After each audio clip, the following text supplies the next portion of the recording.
It's almost like there's a radar that goes out when you're a new girl in LA. Like the guys just know you're fresh and neat.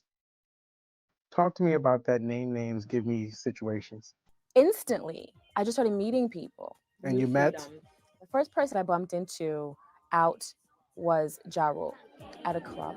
And it was 5 days of nonstop sex. And that was just the beginning. In her book Confessions of a Video Vixen, Karrine Steffens gives steamy details of bed hopping with music mogul Sean Diddy Combs, R&B artist Usher, and NBA superstar Shaquille O'Neal, who she claims she met on a blind date. I opened the door and it's Shaquille O'Neal. That's how my life works. What happens when Shaquille walks in? He said, the furniture is too small. I can't even sit on this couch. I had regular furniture. I didn't have oversized furniture made for a 7-foot man. So tomorrow we're gonna wire some money into your account. You'll get a big screen TV. You'll get some bigger furniture. You'll get a bigger bed for yourself, and you're just gonna redo the whole thing. At that point, are you thinking, I'm gonna have to do something to get this sofa?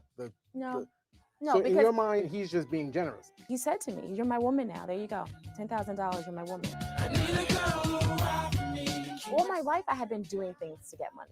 You know what I mean? Even when I was dancing, I was giving that service to get that money. And so I had And when already you say service, just the dancing, just the being on stage, taking your clothes off to get that $1,000.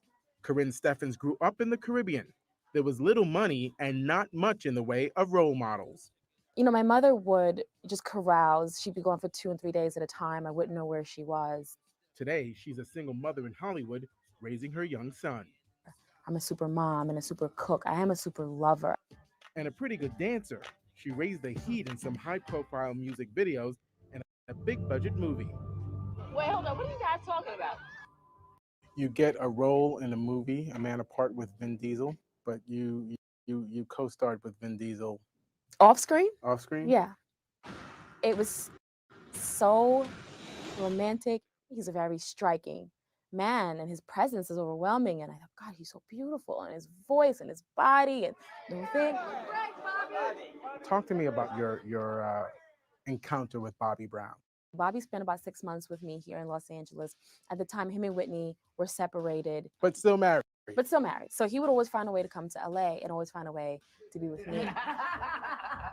And Whitney knew about this? She's aware of everything her husband does, and I'm not the only woman. You know, Bobby Brown actually at one point told you that he was a member of Al Qaeda. Bobby had a really tough night one night and was just out of his mind and told me he was from Al Qaeda, that President Bush was looking for him, that we had to catch a flight to the Middle East immediately. And he was upset when I said I wouldn't go with him. Bobby has come out and said, this woman's lying. Karrine is lying. She's But then a big liar. And then he also said I should sue her. And then he said, maybe I'll leave her alone. Because there's a picture of him and I cuddled together in bed in my book. Shock me. Tell me something that's not in the book. There are big names that are having unprotected homosexual sex with their boyfriends, going home to their wives and giving their wives diseases.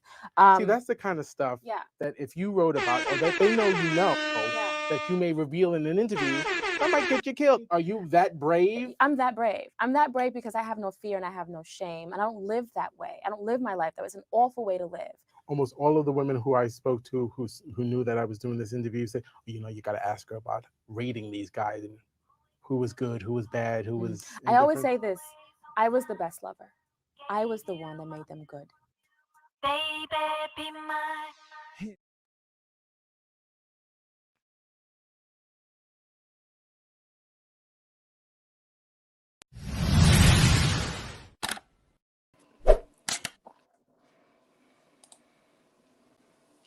Salute and welcome to class, guys. Welcome to the Nosy Ninja News Network, where it gets no more red pill than this. What we're gonna do today, guys. Remember, this book was published in 2005, guys. That's 5 years after they cranked the stupidity volume up. They cranked the stupid meter up, guys. Remember, 2000. They had us thinking that the world was going to end. It's not that the world was going to end. The world as we knew it was fitting to end. All that 90s stuff that we got away with was fitting to end. We were about to enter into the matriarch, into the gyno land, guys, understand this book kicked off the 304 culture, guys. This book kicked off 304 culture.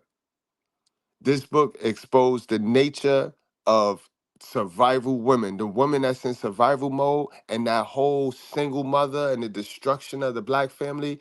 This book, it glorified it and it exposed that, guys. It also exposed the lesbian male simp men. You know, the lesbian males running around here that they hate men. They hate building with men. They hate listening to men, but they like coochie, just like a good old feminist, right? It exposed all your ballers, all your celebrities. It put them on blast, guys. And you know what they did? You know what they had the nerve to do? Because they were on blast and they were held in such high regard as celebrities. They normalized the shit. They normalized this wicked shit to us. And this is where we get whole culture, guys. This is where we get the hookup culture. This is where the modern woman, today's modern woman, guys, feel they have that entitlement spirit. They just come off so entitled. They feel they need to get confiscated for pleasure. It stemmed from this book, guys. This book exposed a lot of stuff to the world. Remember, the internet was just getting started. I mean, 2005, guys, the internet was just getting started, guys. We still had magazines and things of that nature to social engineer and socially program us, guys. But without any further ado, guys, and keep in mind, guys, yes, this book came right after, a little after our own president, guys, our own president was in a scandal. So this is why I'm telling you, they normalized scandalous behavior because real prominent figures was getting caught up. When you have your own president, that's Clinton we talking about. You know what I mean? The Lewinsky lips scandal. We was just coming off of that, guys. Clinton was just finishing up his little apology tour. You know what I mean? And then this shit happened. So let's get straight on into that, guys. Don't forget, hit that like button. There's 3 dots in the top right portion of your screen. Click into them 3 dots and hit the like button. That's the least you could do. You know what I mean? I ain't never really read this book, guys. A couple of my cousins had it, but I never really read this book. So we getting exclusive. We getting exclusive today. And you ain't gonna find this book uninterrupted on YouTube. It's nowhere to be found. You know what I mean? So support the channel, guys. Hit that like button, share the live stream, and enjoy it. Enjoy it.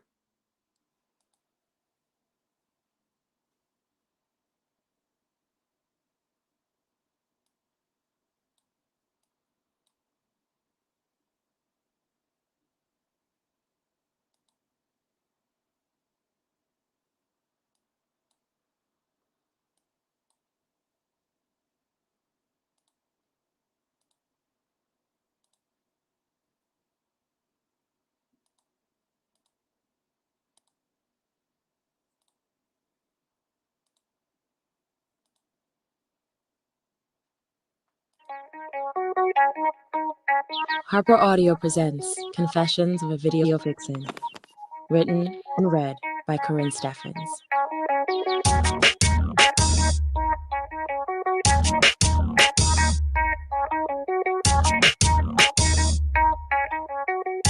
Introduction. No shame in my game. Like so many young girls, I grew up wanting to be famous. I used to watch television and dream about the Beverly Hills lifestyle seen in all of my favorite films. I wanted to live below that Hollywood sign and drive down Sunset Boulevard and over Mulholland Drive in a Mercedes-Benz while wearing a designer scarf and huge black sunglasses. I wanted to be known by the rich and famous and be seen lunching with the in crowd. I wanted to live where they lived and do what they do. I wanted to belong. I reached most of my goals, but I didn't do it in a conventional way. I did it using the oldest trick in the book: sex. I am not always proud of what I did, and there were things that I would do over if I could, but I made the best of what I started with: an abusive mother and an absent father. I didn't write this book to excuse my past. I sat down to write this book because I think my story can serve as a warning to anyone aspiring to the kind of life I have led. And there are plenty of young people trying to do just that. Where young girls once aspired to be models and ballerinas, now they aspire to be hip-hop video girls, the next hot girl in the hottest artist's video. Having lived that life, I can say, it's not everything it's cracked up to be. My hips have swayed and popped on MTV while I danced on tabletops and poolside in some of your favorite videos. I've had sex with some of the most delicious and insatiable men in the world, heads of music labels, NBA stars, and Hollywood's A-list, to say nothing of the emperors of hip-hop. But there's an underside. If sex and drugs went hand in hand with rock and roll, they are just as rampant in hip-hop. I wouldn't call this book a tell-all, since there are many details I've kept to myself for the sake of not embarrassing some of the people still associated with me. Details such as which one of my music industry suitors I caught in bed with his male lover, and which one of my NBA exes often kept track of me by using the OnStar device placed in the Mercedes-Benz he bought me. Now, I find it rather interesting that we in 2024 and all of this stuff about these celebrities getting caught with these man celebrities getting caught with mans is coming out. And this book was written in 2005, so she ain't lying. And people will say a lot about this woman, guys, but this woman, she's a hero in my eyes. She's a hero to all because she's transparent and she ain't lying. She ain't lying. So don't even hit her with the she lying. She ain't crab legging, y'all. Know what I mean? Now, am I condoning what she did? No. But at least she gonna be truthful about it. You know how many women have her mindset and her mentality, but a lie and eat crab legs and try to convince you that they're virtuous? Peep the female nature, guys. Let's proceed. Many times, sending his associates to retrieve me from vacations and nights on the town. Yet, in the middle of this wild ride that I call my life, I was met with challenges which could have ruined me if it had not been for the power of change. I am writing my story because I have seen too many 14-year-old girls dressed up like their favorite pop icons and young women dying to be thin or saving up for the new pair of breast implants that they are sure will make them stars. Young women who look up to me and women like me and ask to be plugged into the same circles I desperately try to escape. I have so much first-hand information to offer and need those young women to know that there are other directions to take. There are always better choices than most of the ones being offered to women today. Better choices than the ones I have made. The top reason a woman finds herself in a rap video, sprawled, undressed over a luxury car, while a rapper is saying lewd things about her, is a lack of self-esteem. I know it sounds like a cliche, but no one who values, loves, or knows herself would allow herself to be placed in such a degrading position. Finding myself and learning to value who I am was one of the biggest hurdles I had to overcome. Before my video girl career, I was known in some circles as a stripper. Others knew me as Superhead, the insatiable lover of many Hollywood stars, sports figures, and some of music's most influential performers and executives. None of that is who I really am, nor does it tell the whole story. Along my journey, there are things I've seen and overheard which could tarnish and even demolish the reputations of some of these artists. I realized then that I had a power which had nothing to do with my body, or my looks, or my sexuality. I had information, usually confined to members of the good old boys clubs of the industry. I had been allowed behind those doors as a modern-day Matahari. The days of MC Light, Yo-Yo, Sister Soldier, and Salt and Pepper have faded away. Our queen, Latifah, has broken new ground in another sector, but has left her place on the throne of hip-hop empty, waiting to be filled. We live in a world where the only goal at the end of the day is profit and top 10 spots on the Billboard charts. Members of the industry are being rewarded for selling the most records, destroying in the process the most beautiful thing about us as a culture, our girls and young women. It was so easy to be drawn in and dominated by it all. Music videos only occupied a short year and a half of my life, but the picture and the purpose are much larger than that. Magazines, music videos, films, and television continuously fill the heads of young girls with visions of perfect bodies, sex, and money. Parents are often either absent or uneducated or both, rendering them largely unaware of what's going on right in their own living rooms. That little girl whose head was filled with those deceptive Speak on it, Karrine. But they want to lie and eat crab legs in the black community, or they want to talk about the parent that ain't there. They want to blame everything on the parent that's not present, the parent that's not in the game, that's not shooting in the gym. But the parent that is there is very neglectful because these kids sure they lack that self-love. She talking about it. That she not only exposing the men and the simps, she's exposing the culture. This book exposed the culture, bro. visions of wealth and fame is me, all grown up and ready to tell what I know. Chapter 1: Death and Life. October 2001. I was laying on the hard, cold floor in the bathroom of the famous Chinese bistro Mr. Chow in Beverly Hills. It is one of the most upscale and renowned restaurants in the world. Yet, I was at the lowest point of my life. With my head next to the toilet, I was alone, in debt, with no friends, and no hope. It had been a long, hard trip that led to this fall. It was a wild roller coaster ride that included some of the hottest names in hip hop and Hollywood. For 2 years, I rode it out. I was in the middle of it all, dining with P. Diddy, partying with Vin Diesel, going one-on-one with Shaquille O'Neal. I had money, 3 cars, a condo in a prestigious neighborhood, a nanny for my son. I had starred in some of the hottest music videos with Jay-Z, LL Cool J, Ja Rule, and Ludacris. I had even co-starred in the blockbuster film A Man Apart opposite Vin Diesel. But here I lay, on a cold bathroom floor, hugging the toilet's frigid porcelain, completely hopeless. I was broke, homeless, and probably dying.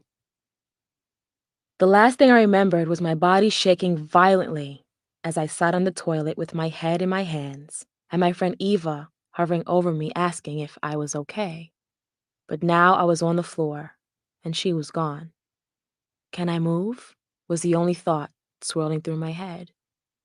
I tried to say something to make sure I was alive. I couldn't. I tried to move my leg, and it worked. I stood up gingerly and made my way to the sink. I looked around the small, one-stall bathroom. It was dimly lit and tiny, yet elegant. I held on to the sink, looking at myself in the mirror. My pupils were fully dilated, and I could feel my knees wobbling beneath me. I splashed cold water on my face, hoping to snap out of the trouble I was so obviously in. I looked at my jewelry and clothes.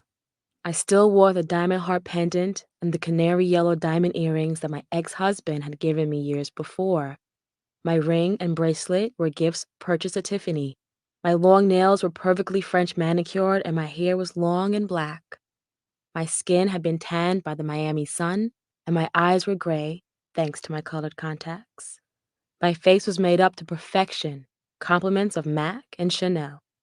My jeans were a $200 pair by fashion icon Marc Jacobs, and the rest of the ensemble followed suit.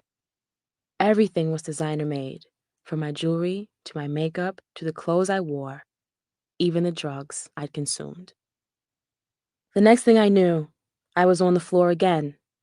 When I came to from another bout of convulsions, my tongue was swollen and bloody. I crawled up from the floor and made my way back to the sink to splash more water on my face. I desperately wanted someone to walk in and help, but no one came. I began to panic, with thoughts of the late actor River Phoenix racing through my head. Thoughts of him seizing outside the Viper Room, not too far from where I was on Sunset Boulevard, right before dying. I thought of how awful it would be if I died in the bathroom at Mr. Chow. I thought of the irony of it all, of the paparazzi waiting outside for Nicolas Cage and LL Cool J, who were both in a dining area eating with friends. I thought of how pretty and rich I looked. Yet my life had become ugly and poor. But the most prominent thought was of my son, Naeem. My nanny hadn't heard from me in months and had no idea how to find me. No one even knew my real name, or where I lived, or who my family was, or where I came from. To them, my name was Isette, a name that I made up when I was 16 during my years as a stripper. I thought of Naeem, and I wanted to live. I thought if I screamed his name as loud as I could, God would hear me and allow me another chance at being a mother. God had to know that despite everything I had done until this point, I loved my son, and I wanted to do right by him. I stumbled to the bathroom door, opened it, and began to scream his name into the stairwell that led downstairs into the main dining area of the restaurant. I screamed his name over and over until my voice was gone. No one heard me. I stumbled back into the restroom to splash more water on my face, hoping the water alone would be enough to reverse what I had done. My heart was racing, and its beat was all I could hear in my head. There were sweat beads on my face, my mouth was dry, and my vision blurred. My body went into convulsions 3, 4 more times, each time landing me on the cold, hard tile. No one was there for me. I was going to die alone. 1 year earlier, no one could have told me that my life would turn out that way. I was invited to a function one Friday night in October 2000 at the Sky Bar, located on Sunset Strip. I reluctantly met an acquaintance there and quickly began to mingle in order to make the best of what promised to be a boring evening. The crowd was very stuffy, and I found myself yawning in between conversations with a concert pianist and a score composer. After about an hour of walking around, sampling the vast array of mediocre hors d'oeuvres and oversized apple martinis, I was ready to go. As I searched for the acquaintance who'd brought me to the event, he came up behind me, grabbed my arm, and pulled me toward the pool. "I want you to meet someone," he said. "Gary, this is Isette. Isette, this is Gary." As I said before, Isette was a name and persona I made when I was 16, after I ran away from my father and wanted a new identity and hopefully a new life. I landed in Los Angeles. Gary was handsome, dressed all in black, and of medium build and height. He was soft-spoken and reserved. As we began to talk, we realized that we shared the same sentiments about the function we were attending. We laughed at each other's silly anecdotes and soon found ourselves exchanging phone numbers. After the function, we all headed over to a local club called Nora's Cafe. There, we continued to sip martinis, and at one point, I'm sure I climbed on top of a table and started dancing. It was a night to remember, but by the following morning, I had forgotten most of it. The next afternoon, when I had finally recovered from the night before, I checked my messages to find one from Gary. Initially, I couldn't remember who Gary was among the sea of people I had met at the Sky Bar and at Nora's Cafe.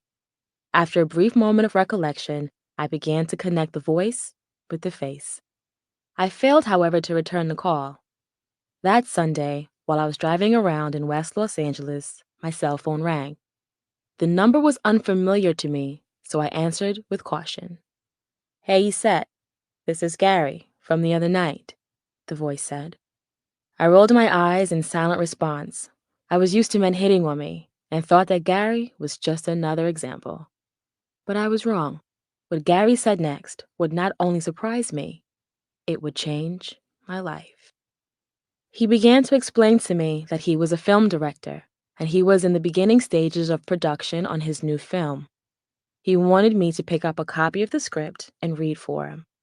He said there was a part he thought would be perfect for me. I was unsure what to think and actually doubted that he was a director of any substance. After you've lived in Los Angeles for a while, you begin to take what people say they do with a grain of salt, particularly in Hollywood. Still, that Monday, I went to the address he gave me on Beverly Boulevard. I arrived at the production office and picked up the script. Once in my car, I began to read it and was baffled because the character I was to be reading for, Candace Hicks, appeared nowhere in the script. The very next day, I was called to read on camera for Gary and the producers. I read lines for another character while trying to conceal my nervous stomach and dry mouth. Just as with many other things, I performed without thought. I read the lines through a few times, and that was it. I was done.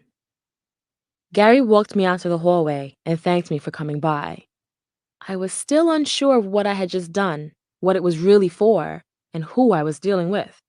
But I began to get a clue once he mentioned I was up for the role of the wife of Lorenz Tate's character. Lorenz Tate was a name I knew from his previous movies, so the project became a bit more legitimate and real.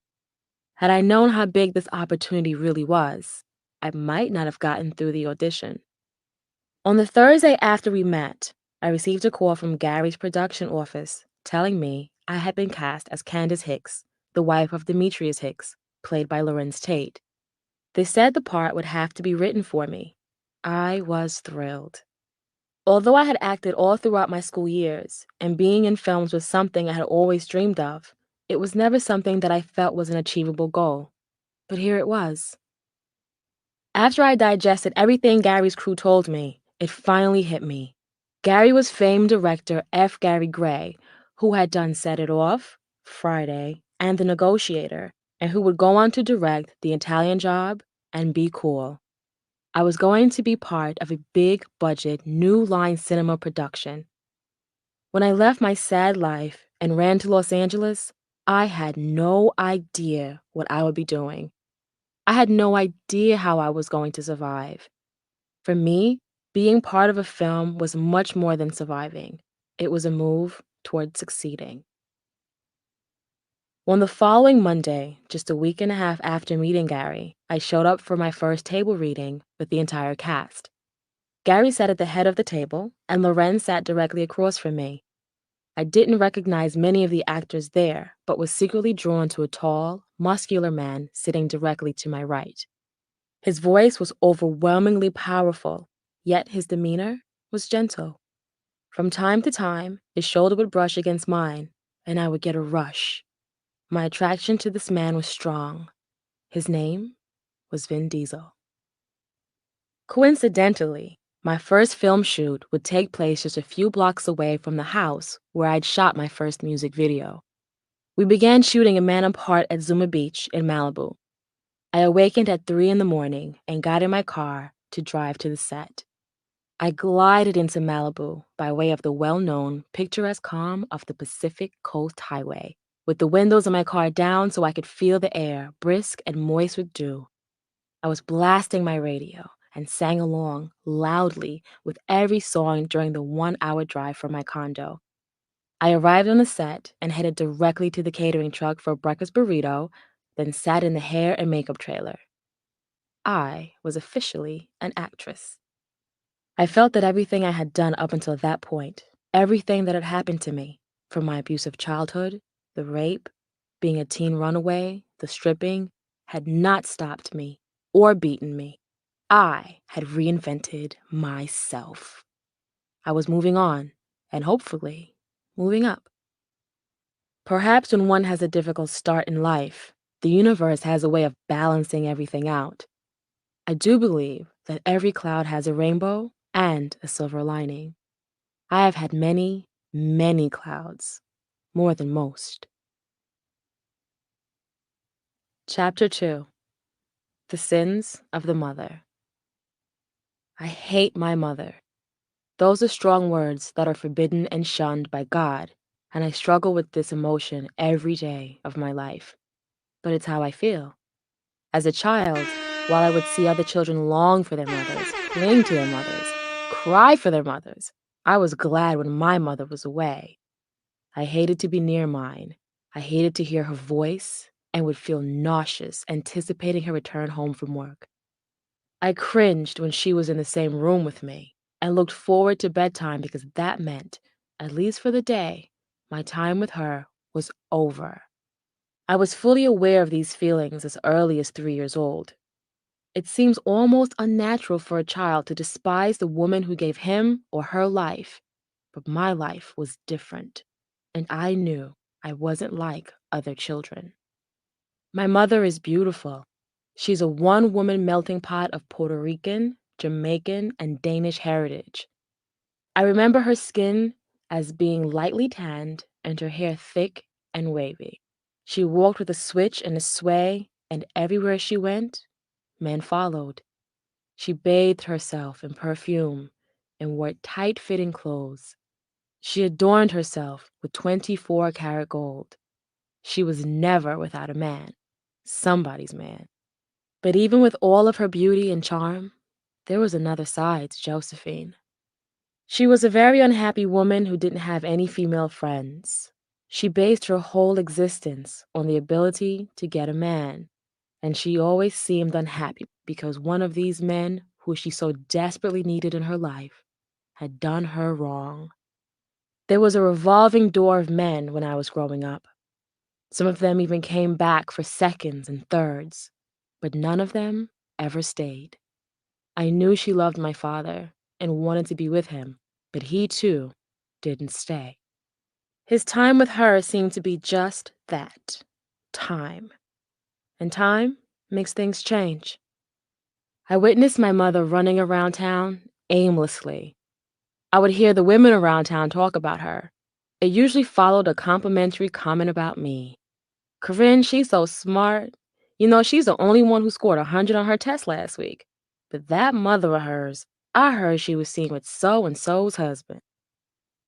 Eventually, my two sisters came along, born only a year and a half apart. We were all bastards, each of us the product of a different man. Men who would never stay. Men who would never come back. Men who I was forced to call uncle, something for which I resented my mother. I never really knew the two men who fathered my sisters. To tell the truth, I don't believe my mother knew them very well either. She seems to be in this vicious cycle of trying to keep men in her life by having their babies. After the third child, perhaps she began to get the hint. I remember vividly, one night I woke up and was startled to realize that I had been removed from the bed and crammed into the crib with my infant sister. My mother was 5 months pregnant with my youngest sister. I immediately figured that my mother needed the bed. There was a back door in our room that led to the backyard. It was perfect for my mother, who had been sneaking men in and out of this door nearly her entire life. I couldn't make out what was being said, but the tone of the whispers was heavy. Just as my vision had thoroughly adjusted, I realized the man standing in the doorway must have been the father of the baby she was carrying. I blinked a few times, wanting to get a better look, and tried to make out what was being said. My mother was begging, "No, don't go, don't go." Her hands were wrapped around his wrists, and the two of them were caught in a sort of tug of war. My mother lost the battle as he wiggled free and charged out the door. It looked like a scene out of Gone with the Wind, as my mother's rounded silhouette crouched to the floor in agony, crying. I was almost 8 years old, and I can remember not feeling at all sorry for her. In fact, I was a little happy.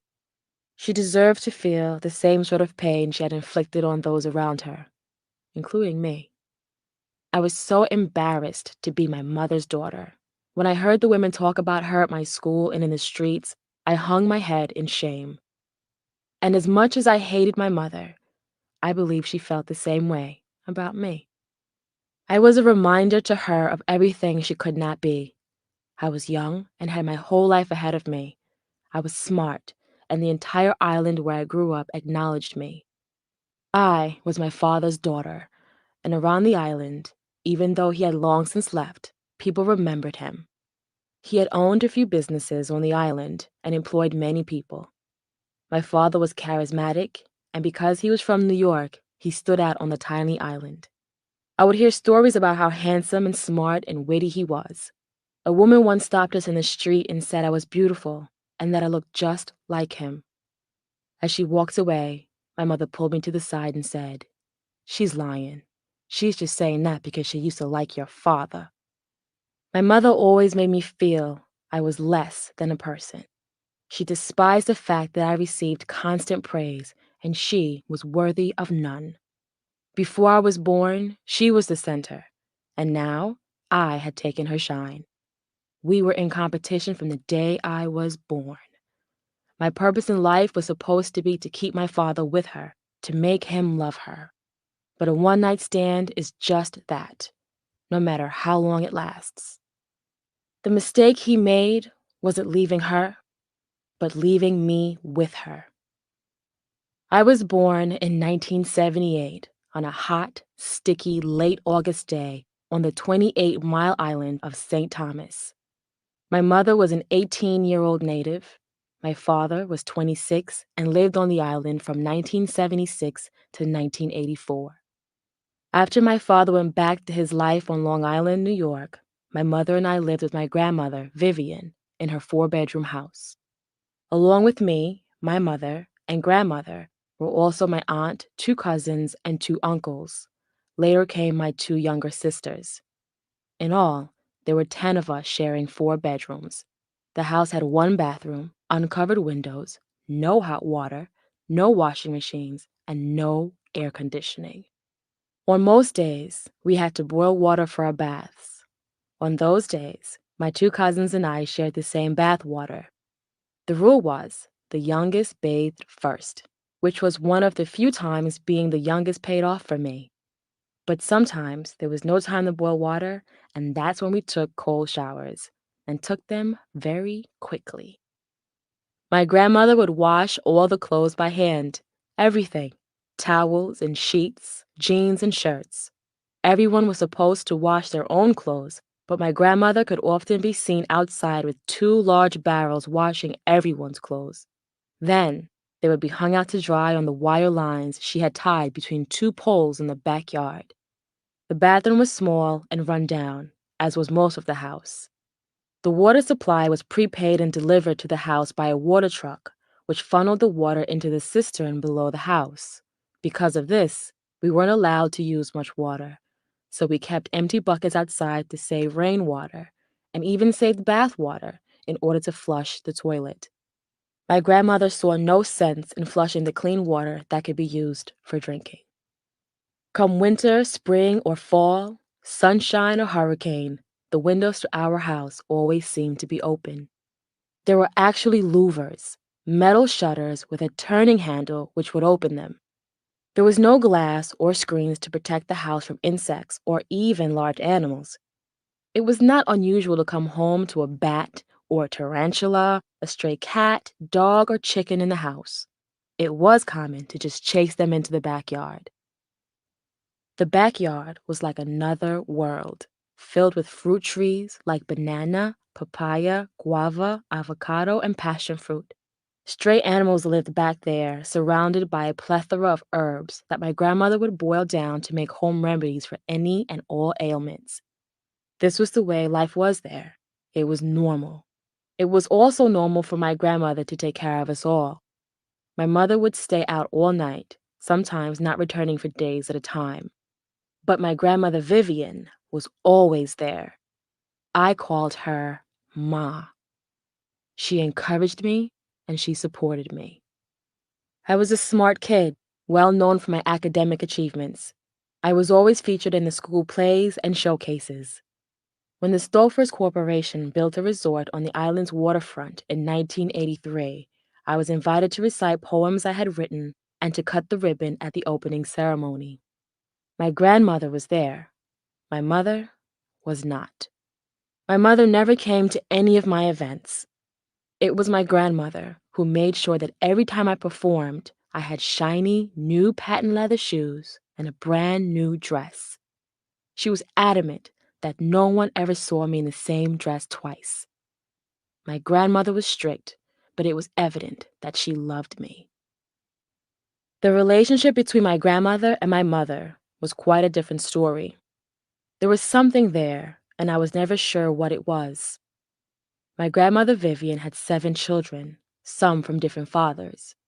My mother was the youngest and the sibling with the fairest complexion, something that was obviously an issue among the sisters.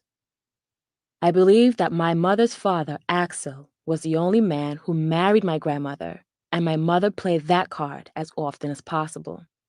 In her mind, being light-skinned and the only non-bastard of the 7 made her superior to the others. If my grandmother did show any favor at all, it may have been only because my mother was the baby, the last born of her 7 children. And we say it all of the time. See, your grandmother, she took a liking and she took a raising to you because she did not raise your mother. And when you don't raise your kids, you don't get to spoil your grandkids. You got to raise your grandkids. So that's why your grandma, she had no problem in raising you because she knew your mother was running out all night. That means your mother is undisciplined and your grandmother did not discipline your mother. Let's proceed. It is my belief that it was the favor my mother was shown outside of the house which made her feel superior, and in turn, my aunts resented her. By the time I was born, the damage between my aunts and my mother had been done. Even as a young child, I could feel the tension. To this day, none of my aunts speak to my mother, and neither does my grandmother. As I got older, it seemed like my relationship with my mother grew more and more contentious. She became more impatient and more brutal toward me. One day after school, right after my first sister was born, I went to meet my mother at her job at a little clothing store called Mary Ann's. As I was leaving to walk home, I noticed a woman in a car parked outside next to the sidewalk. She called me over and asked if my mother had had a baby boy or a girl. Being 7, I answered the question truthfully, a girl, and continued on my way home. Not even 30 minutes after I got into the house, my mother came barreling through the door. A sinking feeling came over me. Automatically, I knew I was in trouble. I wasn't sure what I had done, but I knew for sure that I was in trouble. "You are not to tell my business out in the street," my mother yelled at me. "I don't care who asks you what, you keep your mouth shut." No one was at home, and I prayed silently that my grandmother would make it through the door before the first blow of the belt. My mother walked away and came back with a Webster's World Edition dictionary. It was the biggest book I had ever seen as a child. It contained every single word in the English language and many from other parts of the world, including slang. This book must have weighed more than 10 pounds. And as she picked it up, I just knew she was going to swing it across my head. I closed my eyes and kept praying for my grandmother to make it home from work. As I prayed, my mother was still going on about what I had done wrong. It was all too grown up for me to really understand. I didn't know the rules of engagement between adults. At 7 years old, I had no idea what business was and why other women were in hers. And for this, I was about to get pummeled by Webster's. I felt this heavy weight on top of my head and opened my eyes to see that my mother had placed the dictionary on my head. "Get on your knees and balance this until I come back," she barked. "And you better not move or take this book from your head." And then she was gone. I figured she left to undo any damage I had done by telling her business. So I knelt there, still praying. My young, rational mind told me to get up from that spot and relax my aching back and knees. And if she did make it back, I had enough time to put the dictionary back on my head and get back into position before she hit the door. It was a brilliant plan and could have most certainly worked, but my frightened, true self had serious doubts. What if I don't make it back into position in time? I asked myself. She'll tear me to shreds again, and no one will be here to save me. This was the least violent punishment I had ever received, and I was not going to mess it up. This was a good thing, I told myself. I stayed there, on my knees, with that book on my head, crying and praying for 2 hours. I was weak, and my neck, back, and knees felt like they were breaking with each passing minute. And just as I ran out of tears, my grandmother came through the front door to see me there in the kitchen, struggling to maintain my punishment. "What the hell?" she screamed in anguish. I immediately began to ramble off the events that had led to this scene. As I relived the moments, the tears began to stream again. The look in my grandmother's eyes was so painful. She didn't understand the story and how I could be punished for answering a question honestly, for essentially being a child. The hurt in her eyes made me hurt more, and I began to cry less for myself and more for her. It wouldn't be the last time she'd be there to rescue me. My mother had been a seamstress. I loved making clothes for my dolls out of her leftover scraps of material. One day, though, I had a better idea. In my drawer was a sock without a mate, white with a lacy ruffle around the edge. My creative brain went to work as I cut the toe from the sock and made a pair of shoulder straps, creating a frilly ball gown for my doll. Somewhere in the middle of all the excitement, I lost my mother's shears. I hadn't noticed until she came home from work and started looking for them. She finally asked me, "Have you seen my scissors? They're not in my sewing box where I left them." By the look of sheer terror in my eyes, she could tell that I had done something wrong. So I confessed to making the sock dress. She looked high and I looked low. The scissors were lost, and I couldn't breathe or swallow because my next move could be the end. Just as I had given up ever finding the orange-handled scissors, I spotted them behind the bed. Why hadn't I seen them before? Just as I began to feel relieved that the scissors had been found, I was attacked from behind with a 6-inch wide leather belt. My mother beat me and beat me until my body was on fire. Every lash felt like 1,000. As she beat me, she spewed obscenities and told me how stupid I was. The lashes got more and more severe until the welts opened up and began to ooze blood. She had stripped me naked and beaten me until my body lay swollen and bloody. I was fading in and out of consciousness. The next thing I remember is my grandmother bursting through the bedroom door, grabbing me by the wrist, throwing me into the shower, and running cold water over my blistering skin. On any other day, I dreaded cold showers, but on that day, I reveled in it. It felt as if that cold water brought me back to life. As I stood there in the tub, catching my breath, I could hear my grandmother and my mother fighting. My grandmother Vivian was my guardian angel. My mother, to me, was the devil. And while the battle of good against evil played out in the next room, I was in my own personal purgatory in the bathroom. Soon enough, my purgatory would turn into a living hell. The four of us, me, my mother, and my two sisters, being crammed into that one room must have taken a toll on my mother. It also seemed that my mother had finally had enough of living on a small island where everyone knew her business. But see, instead of her running from her business, how about she fix that business? And this is why so many people have that inner hate in them, guys. It ain't nothing that somebody outside of them did to them. It's that first relationship that they have with their parents, or should I say, their mother, their single mother. That relationship right there is where that deep-seated, that deep-rooted seed of hate is planted in these people, the men and the women. We're in this gynocratic society, so we just highlight the men's flaws and we just paint the men out to be monsters. But that deep seated, that deep root seed of hate is in the women as well. And this is why people smoke and they drink, because they trying to escape these motherfucking experiences. They trying to escape these shits. They trying to bury these experiences, the first experiences, so deep in that cat box that they got no other choice but to escape the reality. And this be the reality. This be the reality, guys. And it might not be your exact same story, but the pain, we all can relate to the pain, bro. We all sat there and took this shit and said in our back of our mind, when I have kids, I ain't raising my kids like that.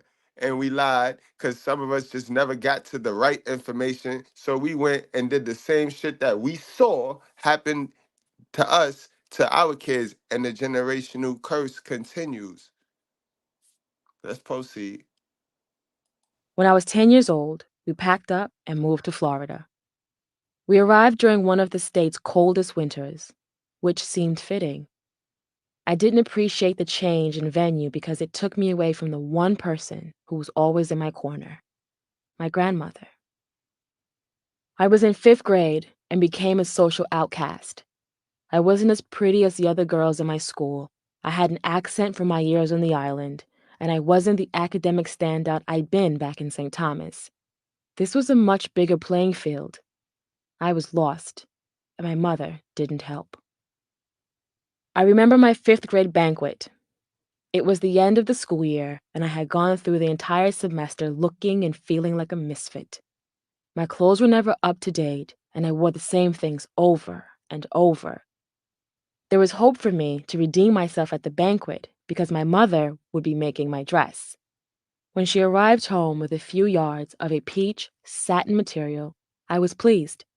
I could see myself in a beautiful, feminine peach gown that everyone would adore and envy. As my mother went to work on my dress, I waited and watched. I knew I couldn't tell anyone that my mother was making my dress, so when I was asked about it, I said that she had bought me a beautiful peach dress from the mall and that it was very expensive.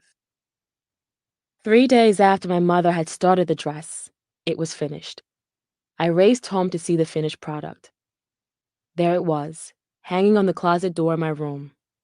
It was peach, it was frilly, and it was horrible. It looked like a big satin box with sleeves and ruffles. I was mortified.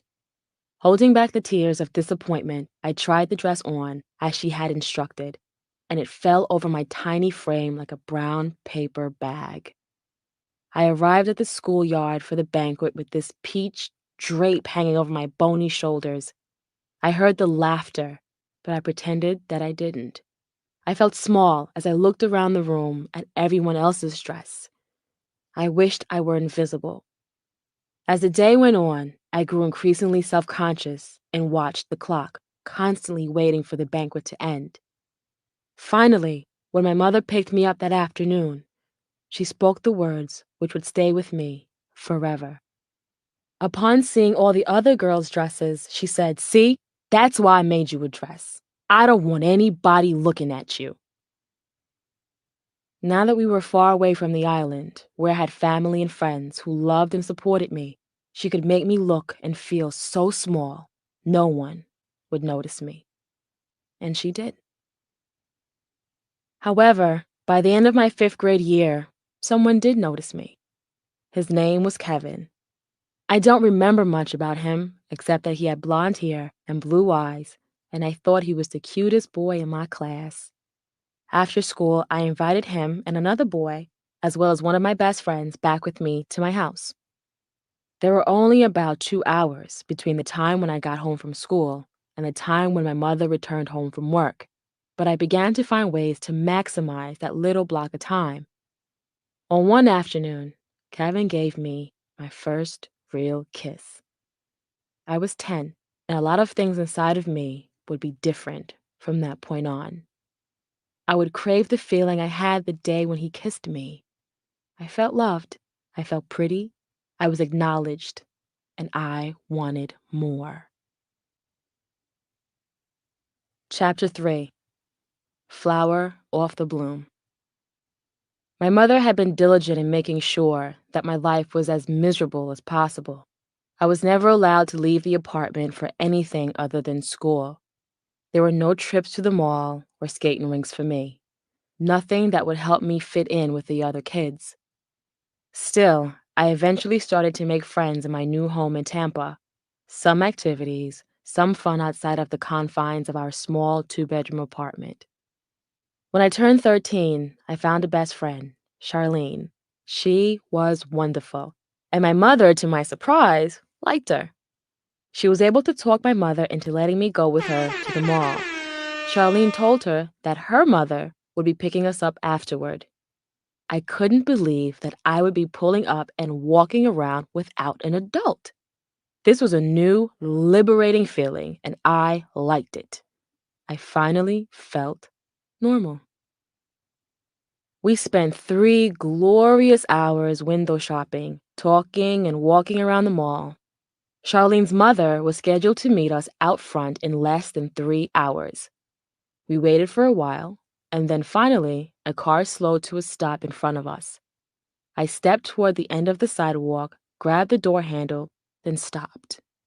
It was not Charlene's mother, but a car full of boys I had never met. When I turned to look at Charlene, she was smiling. She greeted each one of the boys by name. They were apparently her friends. Charlene introduced me to them as she got in the back seat of the car, pulling me along beside her. There were 3 boys, obviously older than we were, and totally out of my league. That's when it hit me. The story about her mother picking us up had been a lie. She had planned this all along, without mentioning a word to me. So without any protest, I slammed the car door behind me, and we drove off. I trusted my best friend. Charlene was one of the more popular girls in school. She dressed in the latest fashions and had a confident air about her. I looked up to her and wanted so much to be like her. Her mother would let her do almost anything she wanted, and she always told me stories about the places she went and the people she hung out with. Jealous of her life, I did everything I could to be around and fit in with her. Charlene also wore a lot of makeup. I was mesmerized because I wasn't allowed to even wear clear lip gloss, and she knew all about the hottest music. Charlene even gave me my first nickname, and we called ourselves sisters. That's what she was to me. We drove with these boys for what seemed just a short time, but I was unclear about where we were. I hadn't spent a whole lot of time out and about, and even though I lived in this city, I didn't know my way around. We ended up at the apartment of another guy, and in addition to the 3 who were with us, there were 2 more guys in the apartment. After hanging out for a bit, I began to like one of the guys. His name was Ron, and I knew he liked me too. Everyone in this room was 17 and older, except for me and Charlene.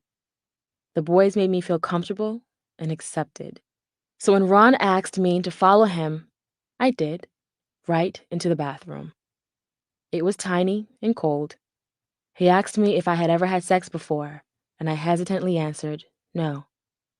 I wasn't sure if this made me cool or not. I was hoping it wouldn't deter him from doing what I thought both he and I wanted to do. To my surprise, I was ready and definitely curious. I stared into his deep green eyes and ran my fingers through his curly black hair. He spoke to me in Spanish as he hoisted my naked body onto the bathroom sink. I was shivering with fright, but also with anticipation. I felt a rush of adrenaline come over my entire body, and I began to sweat. I had never been touched this way before. I couldn't understand how or why I felt so prepared to lose my virginity to this person I had only just met hours before in a strange bathroom in a strange apartment. But I was. Somehow, it felt empowering. I was drunk with the power of freedom. I wanted to stay out all night and didn't want this feeling to end. It did, though, when the piercing pain of penetration made me realize what I was doing. Ron placed me on the floor in an attempt to gain better entry, but to no avail. The pain was excruciating, and the pressure from his body crushed me as I became pinned between him and the floor. This was not the romantic scenario I had always envisioned. This was not right. Obviously, Ron had the same feeling because after about 15 minutes of trying, he gave up. I was relieved, to say the least. We returned to the living room, where everyone had been drinking and talking during our little experiment in the bathroom. Charlene instantly sat down beside me to get the details. After I told her that nothing really happened, she seemed pleased. What I couldn't have known then was that she had a serious secret crush on Ron and was angered that he liked me. In her mind, I had somehow crossed the line. There was another guy in the apartment. Everyone called him Rodney. All I can remember about him was that he had extremely dark skin, was not very attractive, and had soulless eyes. After I came out of the bathroom with Ron, I could see in Rodney's eyes that it was now open season on me. Rodney stared at me intensely for a while, and I became nervous. I turned to Charlene to ask her if we could leave, and just then, Rodney called Ron into one of the back rooms. I was uncomfortable. I knew that something was terribly wrong. A few minutes passed, and my legs began to shake. It was getting late, and we were supposed to be home by now. If I didn't get home soon, there would be big trouble at my house. And as I expressed this to Charlene, she just blew me off. She didn't understand what kinds of trouble went on at my house. She didn't have those kinds of worries and fears. I couldn't go into details about the sort of consequences I would face. It was too embarrassing. So I pretended not to worry. I managed to keep my legs from shaking and began to drink alcohol along with the rest of the crew. When Ron and Rodney emerged from the room, the look on their faces was unmistakable. Rodney had given the order, and from that moment on, Ron didn't say another word to me or even look in my direction. Rodney sat down next to me on the sofa and my knees began to knock. For the first time ever, I just wanted to be at home with my mother. Even though the sight of him was making me sick, he said the words I wanted to hear. "We're going to take you girls home." It wasn't long before we all piled into the car.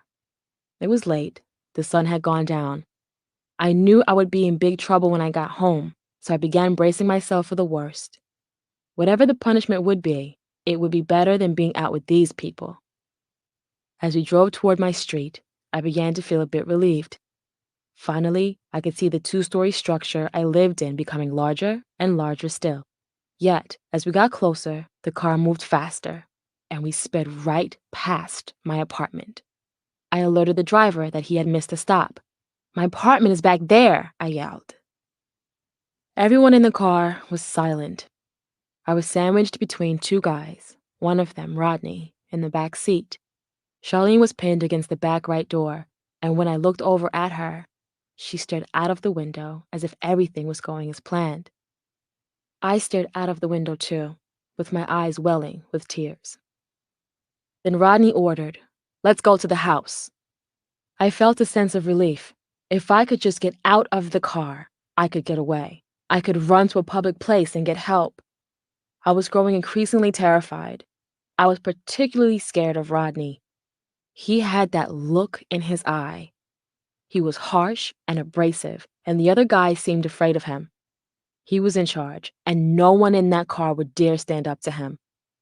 I was in trouble, and apparently had no allies, not even my best friend. Eventually, we pulled up to a house. Rodney grabbed my wrist with all his strength and pulled me out of the car. The house was a monstrosity. It was a puzzle of brown boards in a sort of hexagonal shape, and its frame stood on top of 15-foot stilts. This house had obviously been someone's dream. Now it was abandoned. We had a lot in common, that house and me. The street we were on was darkened by the lack of working lights. I looked around for a place to run, a house that looked friendly and inviting, a house with no gate to fumble with and no dog to deter me. I was planning my escape. We ascended the wooden stairway carefully. It seemed as if every other step was missing. The house was rotting with termites, and at the front entrance there was a big, gaping hole in the floor, through which the ground 15 feet below could be seen. As the crew moved past the dangerous obstacles, almost without looking, it was clear they had all been there before. Rodney took me to a corner of the house away from the others. My heart was beating so fast and so loud that I couldn't hear a word he was saying to me. What was clear, though, was the strong hold he still had on my wrist and his slimy tongue wandering around my neck and face.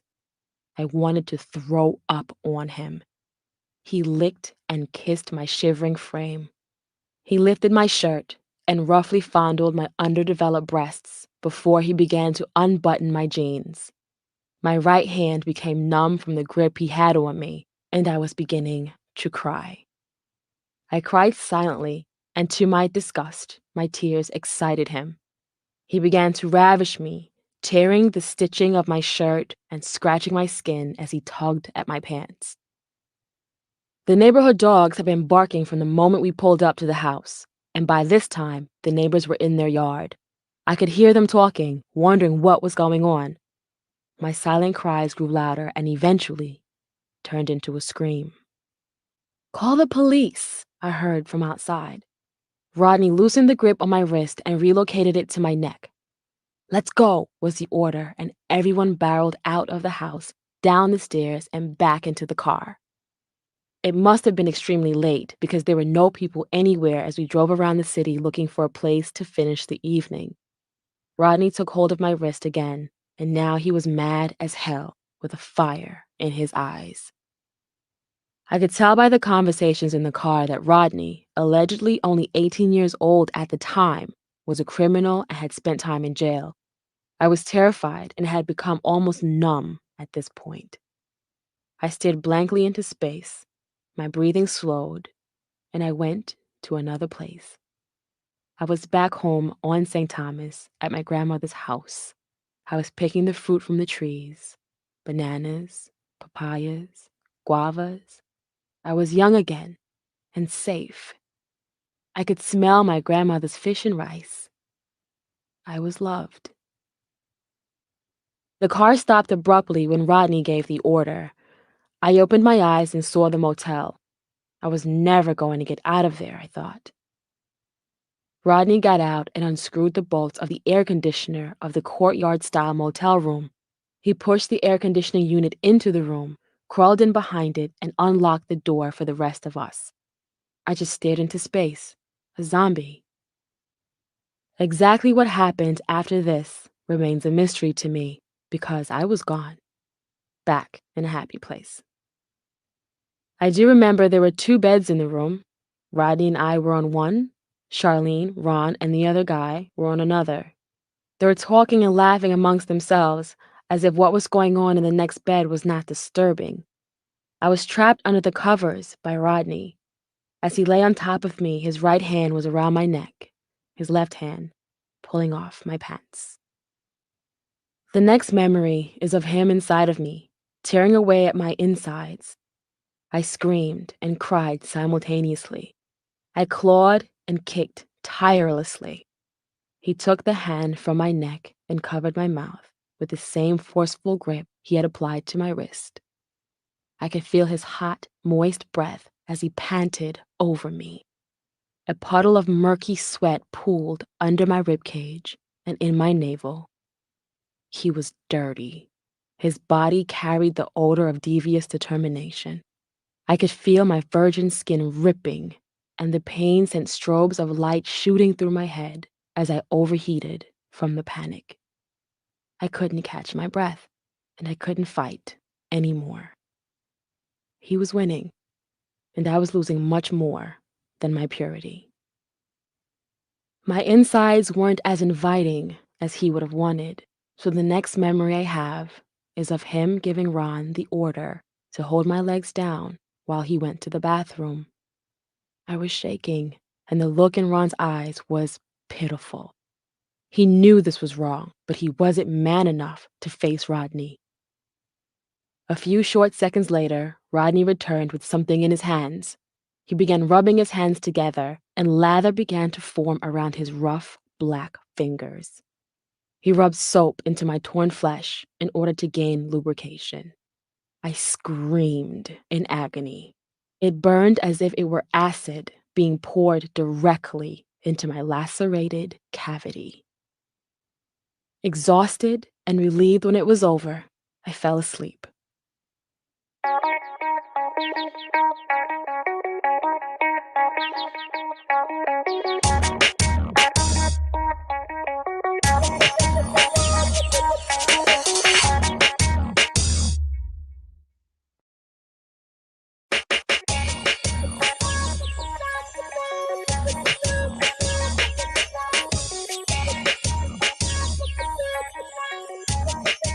The very next morning, Charlene, who was now no longer afraid to be on my side, and I were the first to awake. We quietly got dressed and planned our escape. Just then, she pointed out to me the hideous hickey Rodney had placed on my neck. That man had thought of any way he could to mark and scar my body, to scar my spirit. Just as we were trying to leave, the others woke up and stopped us from leaving. Rodney didn't try to restrain me from this point on. I guess he had already achieved whatever it was he set out to do, and now he was simply hungry. A McDonald's was directly next door, so the plan was for us to walk over for breakfast. Charlene and I looked at each other and knew this would be our only chance to get away. We just needed to run as fast as we could, and that's what we did. As the guys walked toward the counter to order their breakfast, Charlene and I slipped into the bathroom. We took about 15 seconds to come up with a game plan and immediately put it to work. Opening the door and peeking into the restaurant, we could see that the guys weren't facing in our direction. They were off to the far right of us, in line, and to our near left was the door through which we just entered. So as not to bring any attention to ourselves, we calmly walked out of the door to the sidewalk. Then, without saying a word, we both started running as fast as we could. The guys saw us through the window of the restaurant and began to give chase. By the time they made it out to the sidewalk, we had already hit the first corner. Our hearts stopped when we realized that we had just turned onto a dead-end street. We could hear them running and calling out to us. We had to do something and do it fast. Next to us were a few cars parked along the sidewalk.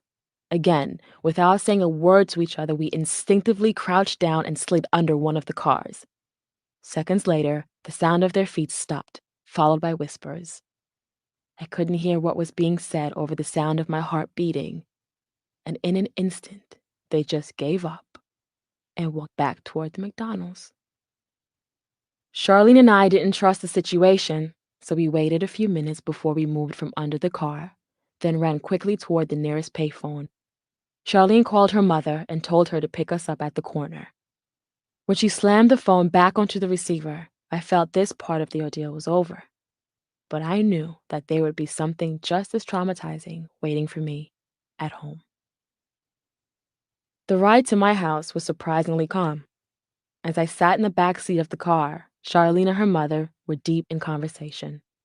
What was so surprising was the tone of the discussion.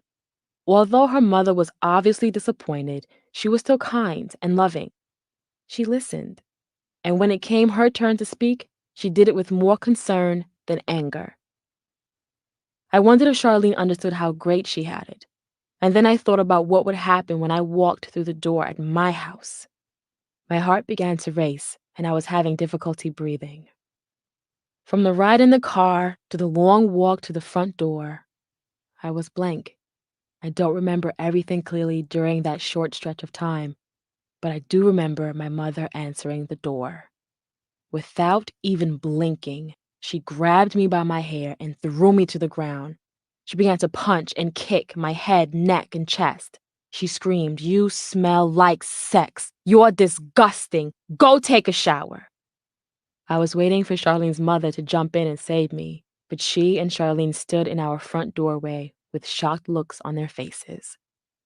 Charlene's mother had worked for the Child Welfare and Protection Department, so I knew she was accustomed to helping children in my situation. Off duty now, she did nothing as my mother beat blood out of my face right there before her. My mother never once stopped to ask what had happened. She never once expressed concern or worry about me, never asked if I was all right. She automatically attacked me and made me feel dirty and low, the same way I had felt in that motel room. The next thing I remember is being thrown into a scalding shower. There was no punishment that could compare to what I had just endured, being held captive and raped. The near boiling water hit my skin, and I blacked out. I slid down to the floor of the tub and curled into a fetal position. I was so drained and so empty, I didn't even cry. The water washed away the physical evidence of what happened the night before, but the emotional scars would remain. Later that day, I was looking out of my bedroom window, watching the other kids play. Things were back to normal, and I was not allowed outside except to go to school. I turned on my radio, and there was Patti LaBelle singing "Somebody Loves You." I listened closely to the words of the song. It was the first time I had heard them, and it touched me to the core. Oh, how I wanted Patty to be right. I cried as I watched the kids outside. I wanted to be one of them, happy and free. I wanted to be able to play, to be without worry or fear. But I knew I was different. I was not happy, and I would never again be a child. I did not mature the way I should have. I was always nervous and always afraid. I had no confidence in myself and largely withdrew from everyone. I was so nervous, I wet the bed and sucked my thumb constantly up until high school. The bedwetting happened every night without fail. Again, my mother was never concerned with the reasons why. She just made me feel bad and disgusting because of it. She verbally attacked me every morning when I woke up in a pool of my own urine, which only made me more nervous. This was a vicious cycle, and I wanted out. Chapter 4. On the Run. While growing up on the island, I was a diligent student and loved school. But almost immediately after moving to Florida, I became unfocused, going from a straight-A student to barely being able to pass my classes. Without the love, support, and encouragement of my grandmother, I looked for those things outside of my home. I found what I thought I had been looking for with the neighborhood kids. We started hanging out during my free 2 hours after school. Soon after, I started skipping school altogether in order to extend my socializing hours. I would attend the first few classes and leave the campus for lunch. Sometimes I would go home, and sometimes to a friend's house. The majority of my friends were boys. It was easier for me to fit in with them, and I found it difficult to have girlfriends. I'm guessing that was because of the roles my parents played in my life. With my father being gone, I would always be looking for his replacement. And with the already damaged relationship with my mother, I would never feel comfortable around other girls. I never respected or liked them. During the days of cutting school and hanging out, I was also drinking heavily and smoking. This became my routine. At home, I confined myself to my room, which was fine with my family. I didn't fit in with my mother and my two sisters, and in many ways, I resented them all. I read a lot, usually mystery novels, anything written by Agatha Christie, such as And Then There Were None, Cat Among the Pigeons, and The Hollow. Agatha took me to another world where the events leading to the end of the novel were unpredictable. I enjoyed not knowing what was to come and would rush back into my room between meals and chores to find out who had killed whom and why. I was also a great fan of poetry and short stories and studied the works of Maya Angelou and Edgar Allan Poe. Maya wowed me with I Know Why the Caged Bird Sings and Phenomenal Woman and Still I Rise.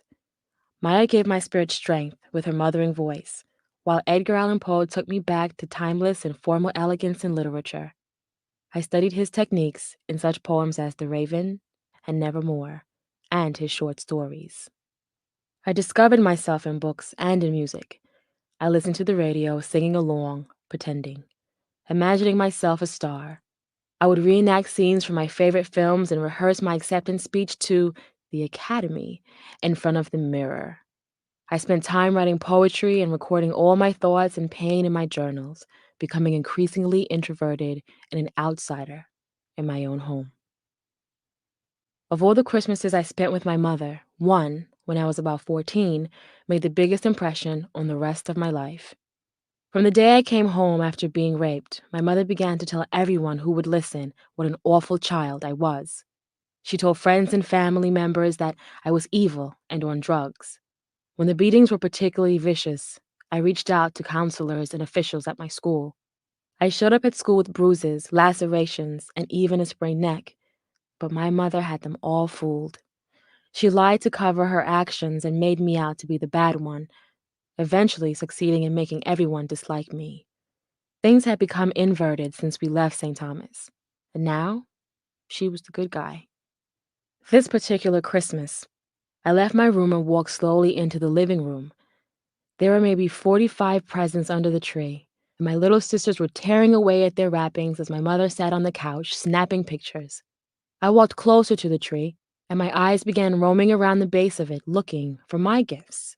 I wasn't expecting much, but I was excited just the same. As I was looking, my sisters were yelling and screaming with joy to see the gifts from my mother, as well as gifts sent from her family.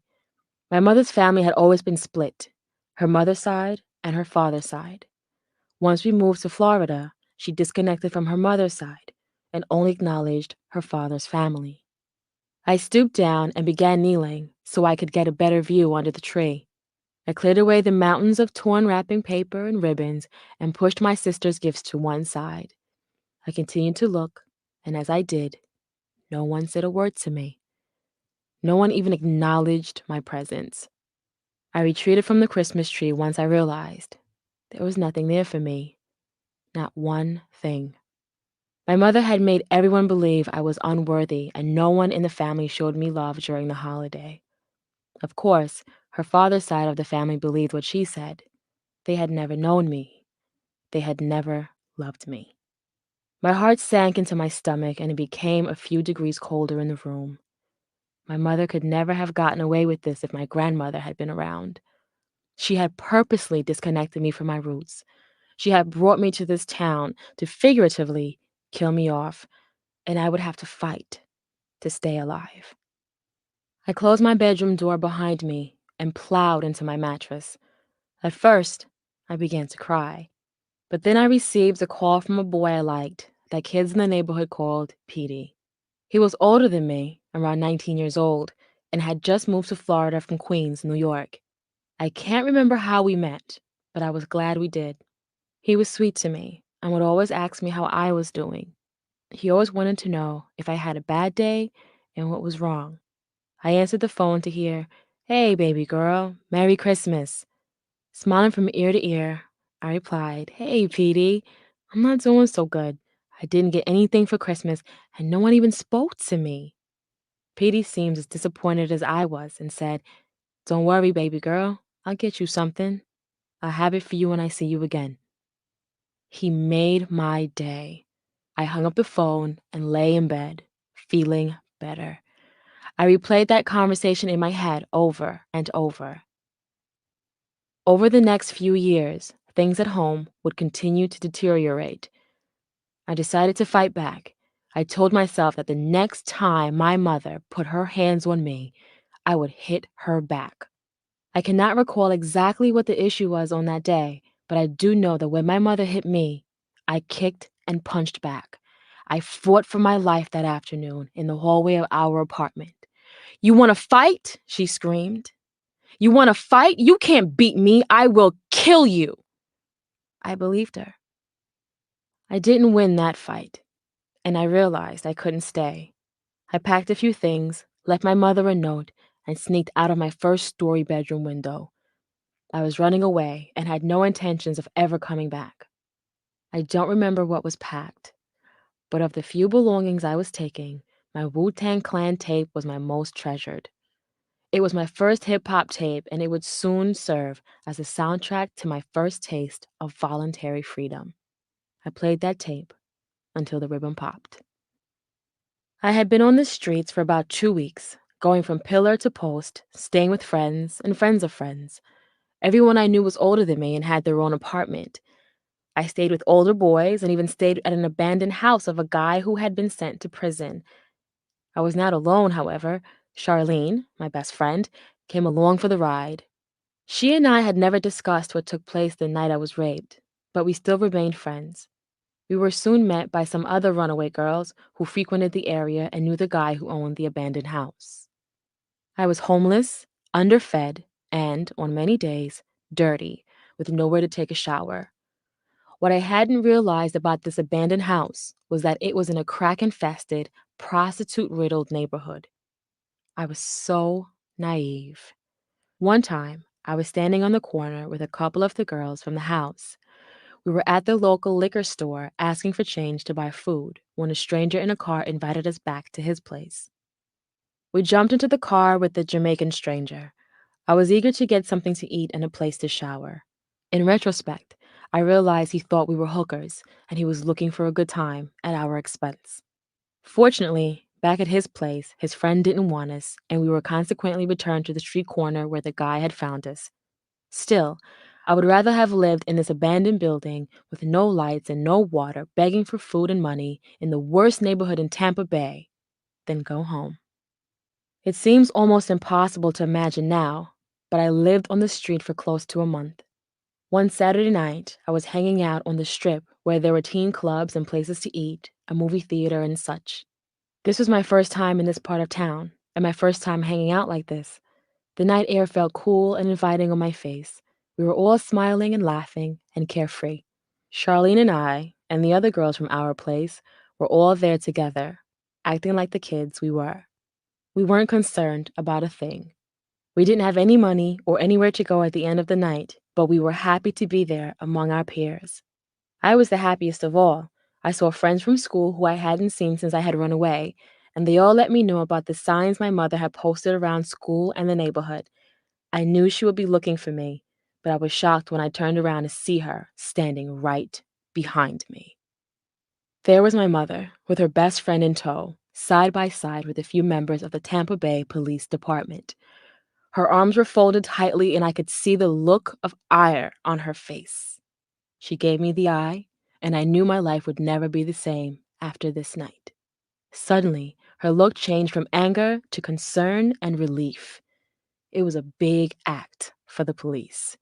The police asked me why I left home, and I began to tell them about the beatings, about the time she hit me with a 2x4 wooden plank and hurt my neck, and about all the times I tried to tell the counselors at school, but she would come in and do the same thing she was doing now, lie and act. They can tell you, I said to the police, pointing to my friends. They know. My friends nodded in compliance. I knew this was my only chance. I had to convince the police that I was telling the truth. If I went home with my mother, I thought she would surely kill me. You're lying, my mother shouted. None of that ever happened. Why are you lying like this? Her friend chimed in. I don't blame her friend. She only had my mother's perspective to rely on, and my mother did a good job painting this ugly portrait of me. She had turned the whole world against me, making them all think that I was on drugs, and even that I was possessed by the devil. She told everyone I was a whore, and that I had been having sex with all my guy friends, but nothing could be further from the truth. She defamed and degraded my character. I couldn't let her win on this night. I wouldn't. As I stood there in front of the police, I cried my heart out and begged them to believe me. I had become hysterical with desperation and began to hyperventilate. I was placed in the back of a squad car. 2 officers sat up front. Calm down. It's going to be okay, the officer on my right said. We're here to help you. He was here to help me? The very concept had become foreign to me. I felt as if no one had been on my side since we left St. Thomas. I had no one in Florida. There was no one to burst into the room and rescue me from her. Now it seemed as if someone might. Now you know that if you don't go home, we'll have to take you to juvie, the officer said. I don't care, I said without hesitation. Take me. You won't have any clean clothes there, he said. And there's a uniform you'll have to wear every day. It's not as nice as the things you have on now, and the food is not so good either, and the other kids there aren't nice like you are. I did not flinch. Take me, I said, because if you send me back there with her, I will kill her. If I don't, I'm certain that she will kill me. If you send me back, you'll just have to come get me again in the morning. The look in the officer's eyes as they met mine, determined and defiant, gave me hope. The decision he made changed my life, yet again. Where's your father? He asked. I began to sob uncontrollably. I don't know. Well, what's his name? Kenneth. As soon as I blurted out the name of my father, the officer jerked himself out of the car and went over to my mother. I could see him take out his pen and pad and begin to scribble feverishly. Within seconds, he was back in the driver's seat. "Here's his name and location," the officer said. "He's in Phoenix." I was confused.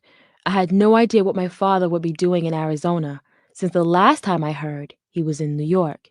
Nonetheless, I felt relieved. Before my sisters were born, my mother and I would run back and forth to New York from St. Thomas, chasing behind my father. When I was 5, she moved us into a tiny 4th-floor studio apartment on the corner of Parsons Boulevard and Hillside Avenue in Jamaica, Queens. The hallways and stairwells were littered with homeless men who pissed on the walls and floors. On occasion, I would look outside one window in an apartment adjacent to ours and see a fat, naked man with a long, grizzly beard, guzzling liquids and stuffing his face with leftover food from God knows where. I could look down the alley between my building and his and see the trash heap forming and the dog-sized rats running and ravaging through it. This was poverty at its finest, and I had been living in it because my mother was ever hopeful she could win my father back. My father often came to see me, and on quite a few occasions he would take me back to his house in Central Islip, Long Island. I loved it there. Leaf Avenue was a beautiful street lined with towering oaks and 2-story homes nestled on either side. At the end of this long, picture-perfect street was a church, and every hour, on the hour, the church bell rang. To me, it was a constant reminder that I was safe and that God was there. I was 6 around this time, and my father had 2 other daughters, Tony and Jennifer, from a previous marriage. Both Tony and Jennifer were more than a decade older than I. We played outside with the other neighborhood kids, and they would try to teach me how to ride a bike, a 2-wheeler, and my feet could barely touch the pedals. I stretched my limbs, trying to impress my big sisters. There was always a family of squirrels scurrying out of my way and up the trees, as if they knew I was new at this. I remember so many things about that house and the neighborhood, the sounds, the smells, the people. The house next door had burned down, and I thought to myself that our house must have been protected by God because it was unharmed. I remember catching fireflies or lightning bugs and putting them in glass jars, placing them beside our beds as we slept. They would be dead by morning, and we replaced them with new ones every night. At the church at the end of our street, they served free lunch, and like clockwork, my sisters and I were there. Peanut butter and jelly sandwiches, milk and cookies. Those were good days for me. They were simple, and I was safe. My father had gotten my mother a job at B. Altman's department store in Manhattan in the men's department. He was a buyer at Bloomingdale's and had connections. My mother seemed happy. She did everything she could to be what she thought he needed. But I learned that my father was only tolerating her for my sake. This was obvious from the way she would beg him to stay when he visited our apartment, and from the way she would become infuriated when all he wanted was to take me back to Long Island. During the days and weeks that I spent on Long Island, my father had no use for my mother because he had me. This made her furious.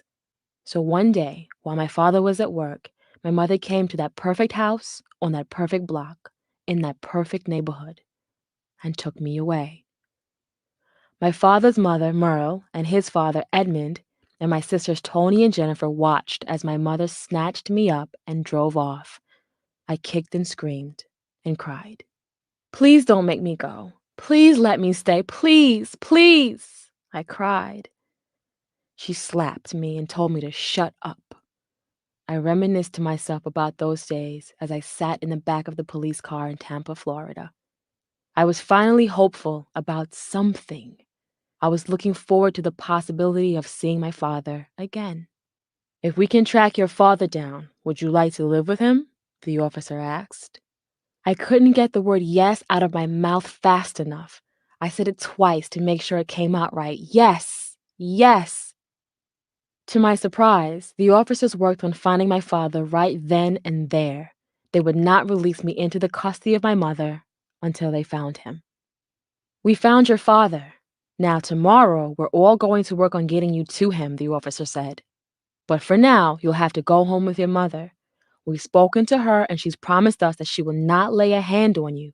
Get there, get some rest, and get your things together. It looks like you'll be going to Phoenix." I smiled and cried all at the same time. Could this be true? Was I finally going to be leaving this hell? Was I really going to be safe and see my father for the first time in almost 10 years? The deal was made. I would go home with my mother, but not for long. I was Phoenix bound. Chapter 5. The Great Escape. I had moved to Scottsdale, a suburb of Phoenix, in January of 1994, and by the summer of 1995, I was ready to be on my own. My father lived well, and for the first time, I was able to do things like go to the mall and actually shop. I was allowed to have friends and boyfriends over, and my dad was cool with everyone. I was free. There was no drama, except every once in a while, I would get grounded for staying out past curfew. I didn't mind that because the punishment was deserved, and it never lasted too long. Not to mention that it was a lot better than being beaten. All of my new friends came from wealthy households and were afforded the same privileges as I. We spent the scorching Arizona summers poolside at my house, barbecuing and listening to music. This was the life, and I was being spoiled. But the good times didn't last long. My father married his live-in girlfriend, Michelle, not long after I moved in. Less than a year later, my little sister, Katie, was born. Soon after that, my father's only son, Kenneth Jr., moved in with us from Maryland. My father had 4 other children, including Tony and Jennifer, who had all previously lived in different states. My father's mother, Merle, also lived at the house. It went from just me and my father to all of these people who, though related to me, were nonetheless strangers. My dad became stressed, and my stepmother had problems adjusting to being a new mother. I spent most of my time taking care of the newest addition to our family, while Michelle worked her way through her issues. She would stay locked in the bedroom a lot, and I remember my father not handling it very well. Soon there were screaming matches between Michelle and my father. His attitude began to change and he started treating me differently. I no longer had the freedom to do the things I had only just begun to enjoy, and even the simplest things, like getting my nails done, had now become an issue. Not surprisingly, money had become tight for my father, who was now responsible for a house full of people. The majority of my allowance was cut off, and he was either unable or unwilling to do the things for me he had done when I'd first come to live with him. As my father and Michelle argued, my grandmother often got into the middle, frustrated with all of the fighting. It became too much for me. Regardless of how well I'd been living, I was still very fragile. Although I had become accustomed to the good life, I still carried traces of my old life with me. During the summer after the 11th grade, I shoved a few belongings into a hefty bag, pocketed the $36.57 I had been saving, called a cab, and sneaked out of my bedroom window. I threw the bag over the 6-foot-high concrete wall around our home and hoisted myself over it, being careful not to jump into the cacti that lined the other side of the wall. And just like that, I was gone again. The only plan I had was to get to a friend's apartment and to stay there for the night. I would figure out the rest in the morning. It was such a crazy time for me. I don't remember much about where I was and what I did as I moved from place to place with friends and even strangers. I do remember feeling the way I felt living with my mother in Tampa Bay. I would much rather have been on the streets as a derelict than to feel like I was in the way. I had a boyfriend, Reggie, who was there for me. He had been on his own since he was 16, and his mother lived in New York, where he grew up. He and his mother had moved to Phoenix years before, but when she went back to New York, Reggie opted to stay. He was my high school love, and we spent every weekend and holiday break together.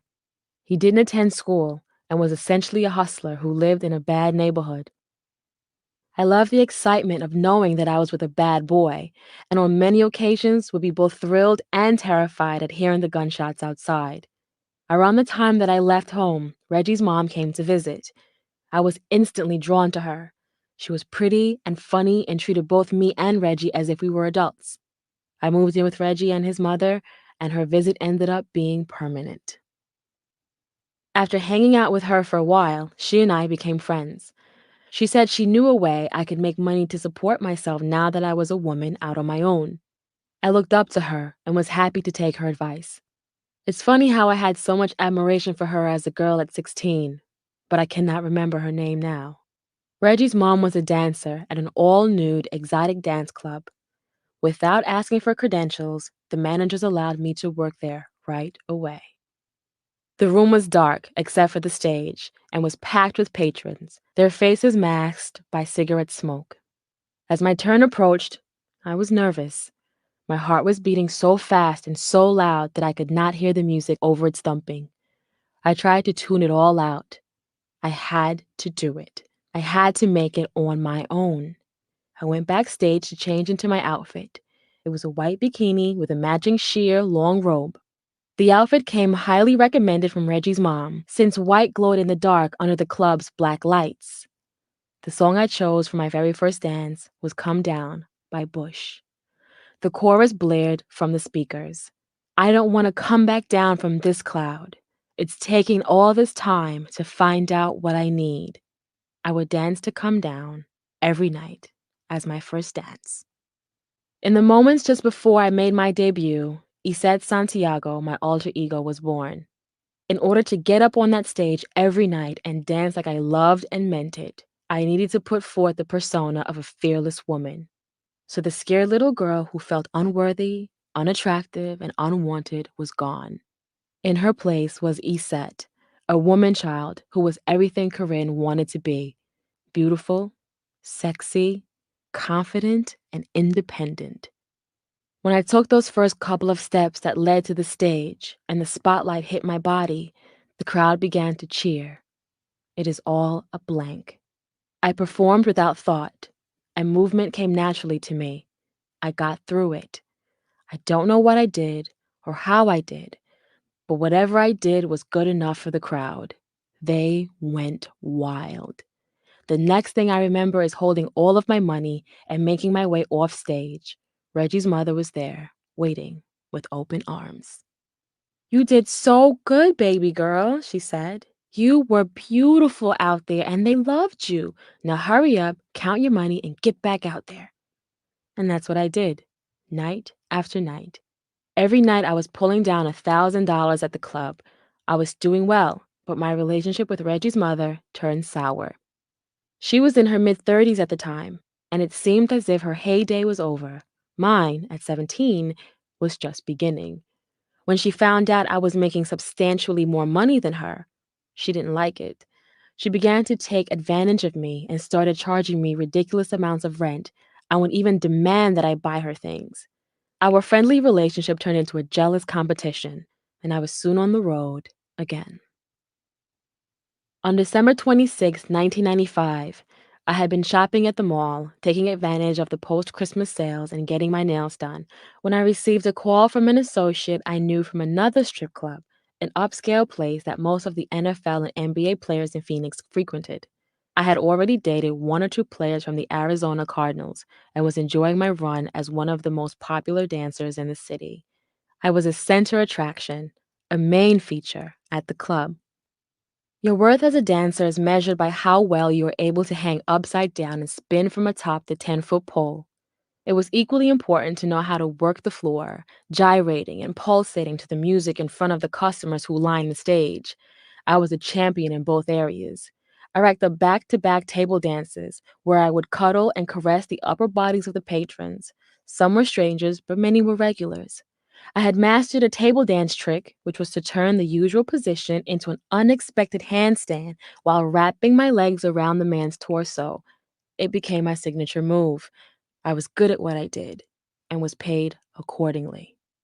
One customer who paid very well exchanged numbers with me and called me on that December day to meet him and a friend for a private dance session at his friend's house. This was something I did often: private dances for the Arizona Cardinals players and bachelor parties. They sent a chauffeur to fetch me from the mall. I walked up to the brand new 2-story home, which stood directly in the center of a welcoming cul-de-sac. I rang the doorbell. I could feel in my stomach how nervous I was about who would be answering the door. I really wasn't in the mood, but there was a lot of money at stake, which was always my motivation. The door opened, and there he stood, Cool G Rap, an old school rapper. I didn't know who he was. I only knew his name because that's how he was introduced. I wasn't that into rap and had never heard any of his music, and his face was not familiar. My first impression was that he was unattractive. I could barely stand to look at him, but he was charming and funny, and within no time made me feel very comfortable. I cannot recall a lot of what happened that night, but I do know I never did dance for him. There was something about Cool G Rap, or G, as I started calling him, that made me feel protected. It may have been his 280-pound frame or the reassuring bass in his voice. I'm not sure what it was, or if it was anything at all, but I stayed the night. He was 27 at the time, and little did he know, I was only 17. The very next morning, I was awakened by the sound of his booming voice laced with his trademark lisp. "Hey, what's your name again?" he asked. My eyes were barely open, and I could hardly remember who or where I was. I gave him the name I had been using as a dancer. He said Santiago since I was 16. It seemed plausible because I had the state ID, the social security card, and the W-2s to prove it, and they all stated that I was 21 years old. Once I got myself together, I realized that G was on the phone with an airline booking tickets to New York for later that night. For us. "You're staying with me," he said. "You're going to be my wife." Though our union would not be legal because I was a minor and not truthfully Iset Santiago, from that day on, I was his wife in every way. But there was something else he wanted. He begged me, even ordered me, to call him Daddy. I refused over and over again. I was strong then. I had been on my own for a while, making my own money. It was difficult for me to let anyone tell me what to do, and even more difficult for me to give someone a title of authority. But somehow, some way, I finally broke down and said it. It drove him wild. Once we hit New York, we found ourselves at his manager, Chuck's, Upper East Side Manhattan apartment, making love. It was the dead of winter, and the room was ice cold. The sounds of the city swirled below, the blaring horns of taxicabs and the ear-piercing whistles of people trying to catch them. There was heavy snow on the ground, and I could hear the tires of the cars below grinding into it. I missed this city, and there was nothing sweeter than having sex in it. Just as he was close to orgasm, I yelled out, "Fuck me, Daddy!" And the look in his eyes told it all. He was hooked. 2 weeks later, we were back in Arizona.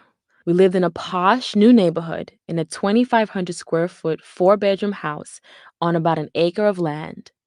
The first and second stories were connected by a grand, spiraling staircase, and the house was blessed with skylights throughout. It wasn't as large as the mansions I had become accustomed to while dating and sometimes living with professional athletes, but it was beautiful. I was beginning to become used to my new home and all of the rules that G insisted upon. He had a definite way of doing things, and most importantly, a definite way that he wanted me to do things. We bumped heads almost immediately. The first time G hit me, I should have left. He had been on the phone with another woman. While he spoke on the handset downstairs, I went upstairs and unplugged the bass from the wall. I found his behavior disrespectful and had had enough. It wasn't the first time I'd caught him talking to other women. Sometimes he'd talk to them all day, and he didn't seem to care if I knew or not. He'd be on the phone for hours on end with woman after woman without saying a word to me. Yet, I was expected to cook 4 times a day, clean the entire house, and do the laundry. On the day I disconnected his call, I heard his heavy footsteps storming up the staircase. I had a smirk on my face, expecting a bit of confrontation and a quick resolve. But that is not what he had in mind. As I sat on the edge of the bed, waiting for the argument, which I was sure I would win, he entered the room from my right, stood directly in front of me, and with his left hand slapped me off the bed and onto the floor. It hadn't been the first time I had been hit. From my mother to boyfriends in high school, and even a recent boyfriend before I met G. As a matter of fact, I had come to expect it. So there we were. I was the wife of a man who insisted I call him daddy, who chastised me as if he were my real daddy, who gave me the rules and boundaries I'd longed for, and the order and responsibility I had been lacking, all the while ruling over me with an iron fist, literally. From that first slap to the face, I was subservient, which was just the way he wanted me. I should have left. I should have grabbed my things and headed out of the door. After all, I barely knew him and had been on my own before. But I was tired of running. I had nowhere else to go. My father had already told me that I could never come back to his house. That was the rule for all of his children. Once you're out, you may never come back, no matter what. I didn't want to be a stripper anymore. I'd grown tired of the late nights and gawking men, and had been desperate for a way out. G gave me that out. He gave me a home, and soon his family became my family. His sister and brother became my own, and I spoke to his mother, who I'd begun to call Mom, every day. I hadn't spoken to my own mother in years. Admittedly, I stayed with G for all the wrong reasons, and our relationship would only go from bad to worse. G did, however, shower me with gifts and trips during the first few months of our relationship. I was only a teenager and hadn't learned a lot about the finer things in life. While I had been around some of the wealthiest men in the city, I was still very much a tomboy. Since high school, I had been dressing in oversized boys' clothes and never left home wearing anything but sneakers and toting a backpack. I was not as worldly as I would have liked to believe I was, and G was the person to open that door for me. He taught me about perfumes and purses, changing my habit of wearing his cologne to having the best of Chanel and Versace pure perfumes, and switching my dirty backpack with the latest Dooney and Burke and Coach bags. He educated me on the cut, color, and clarity of diamonds and the most precious of stones. We ate well every day. Lobster tails, colossal shrimp, and the choicest cuts of beef and lamb. We drank Cristal champagne with our orange juice in the morning and all throughout the day.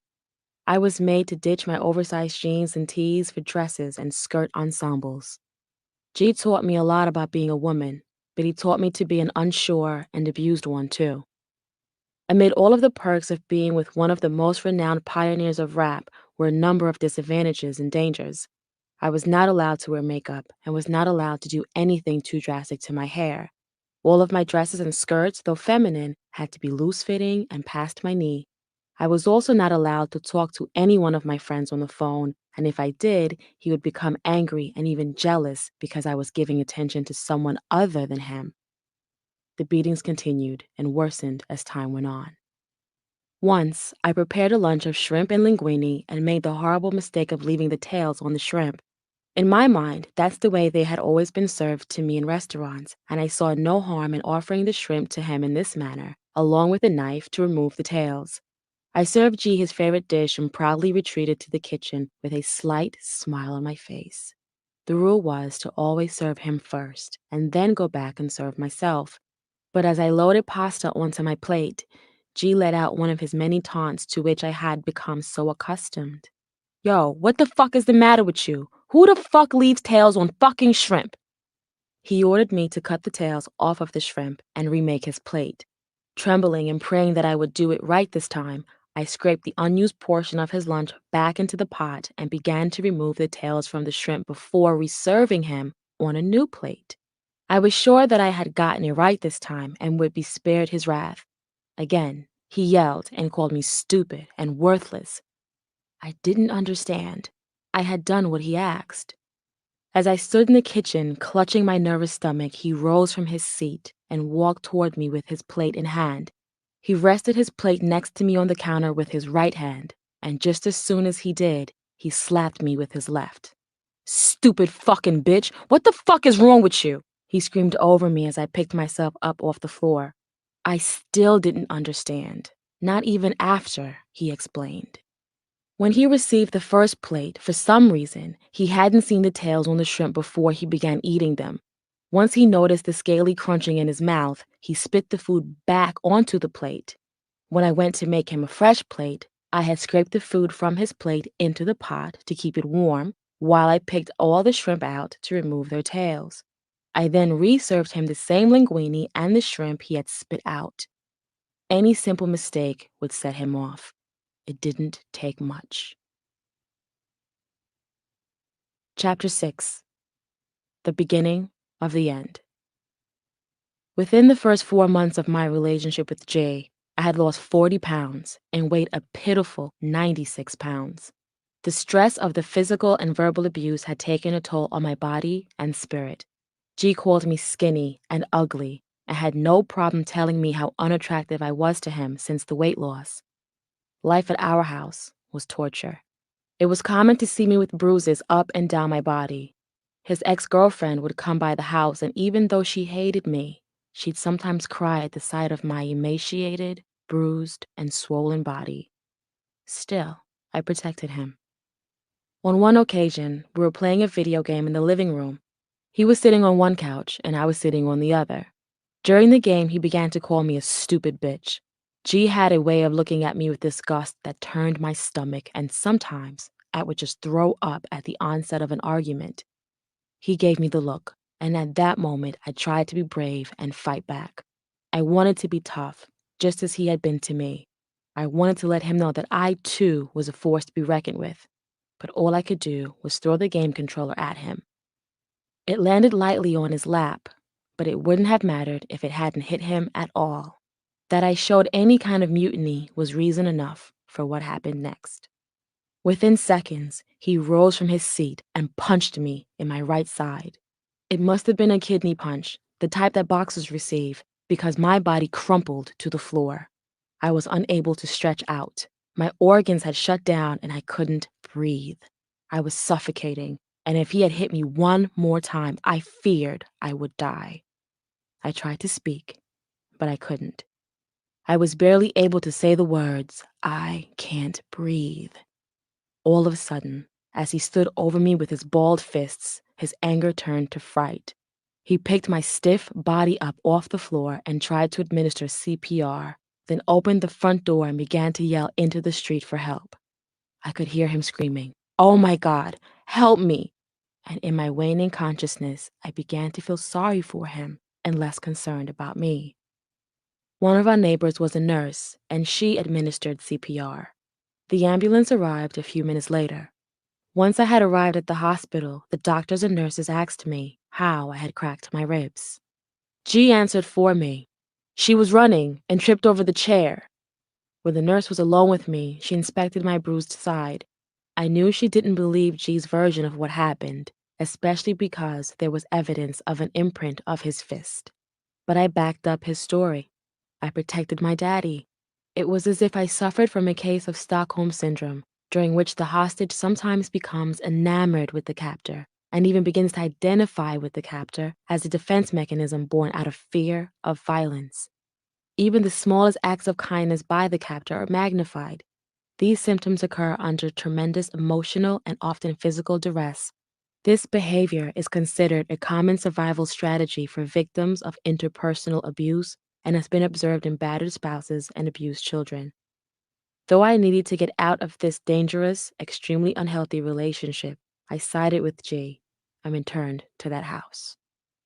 Once we returned home from the hospital, I found it hard to even walk.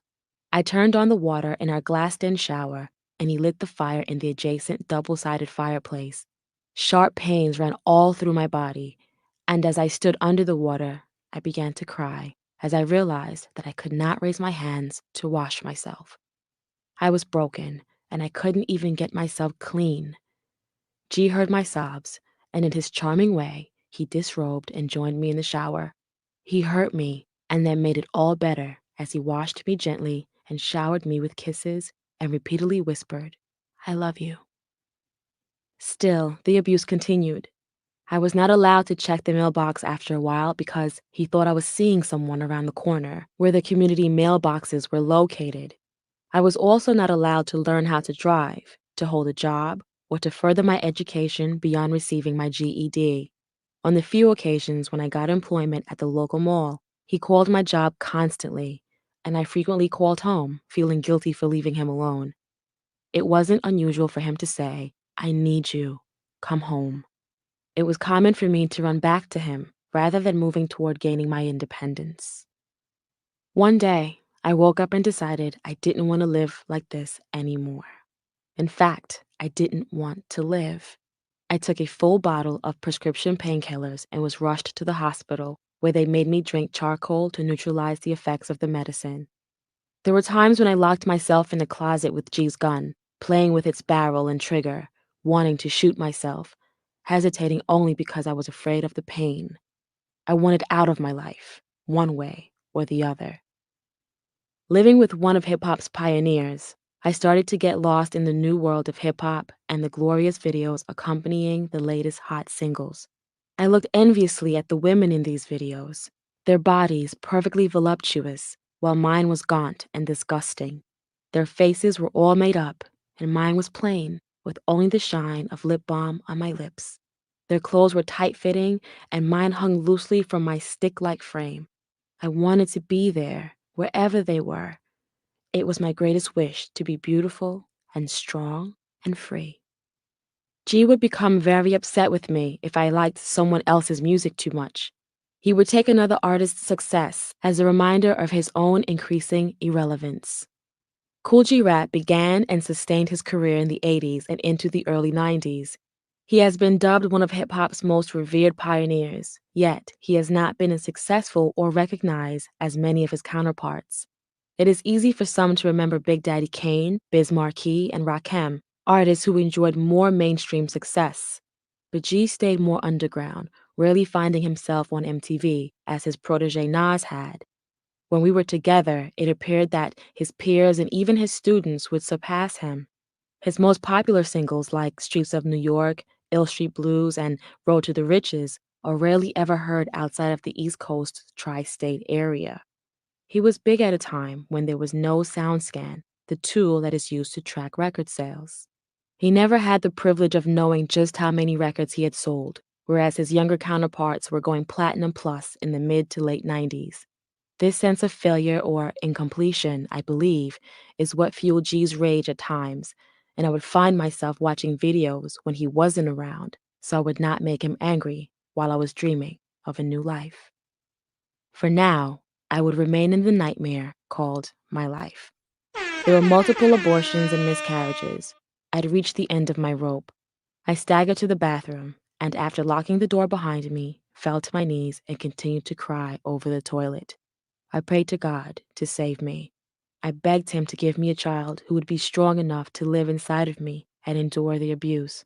I promised him that if he would answer my prayer, it would be my motivation to leave. My existence alone was not enough. I needed another reason to save my life. I knew that having a child would bring me back to health and give me the strength to live without G. I prayed to God for that chance. Later that night, my son was conceived. Before too long, G and I were at it again. I can't remember what the fight was about, but in the middle of him kicking me out of the house, yet again, I blurted, "I'm pregnant." And his response was typical. "Bitch, I don't care. Get out." So I did. I stayed with friends for the next 2 weeks until G allowed me to come back home. I was made to sleep in the guest room on the floor with just one blanket and one pillow.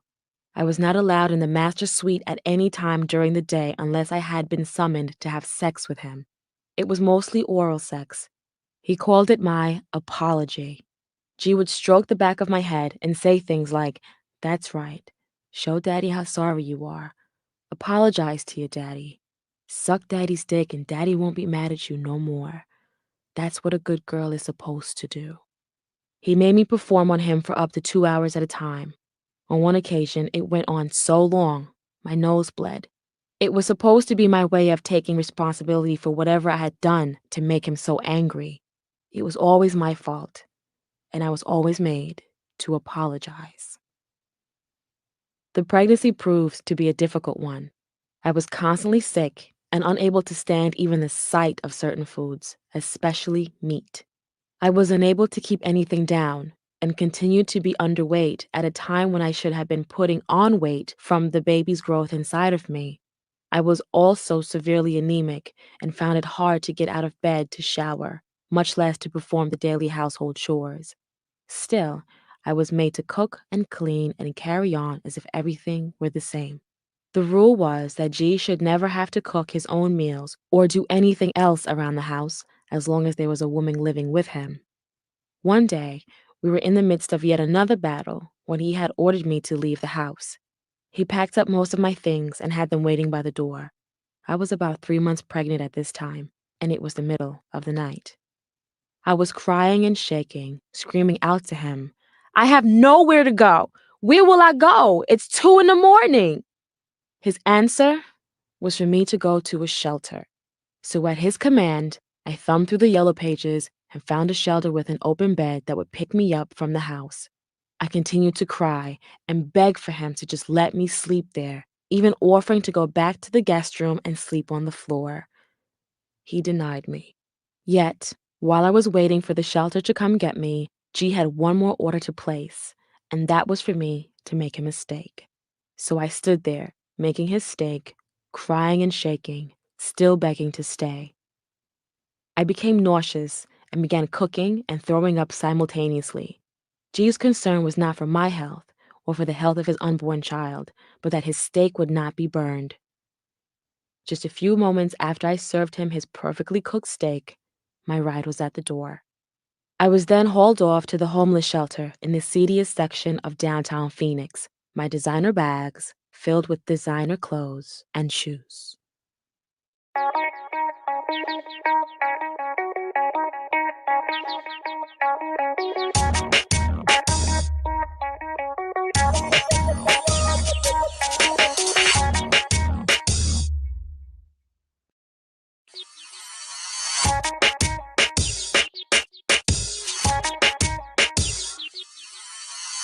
There were about All right, guys, we reached the conclusion. So we'll pick back up tomorrow, same time. Y'all know how we do over here, guys. Hope y'all enjoyed the entertainment, and I'll see you guys tomorrow.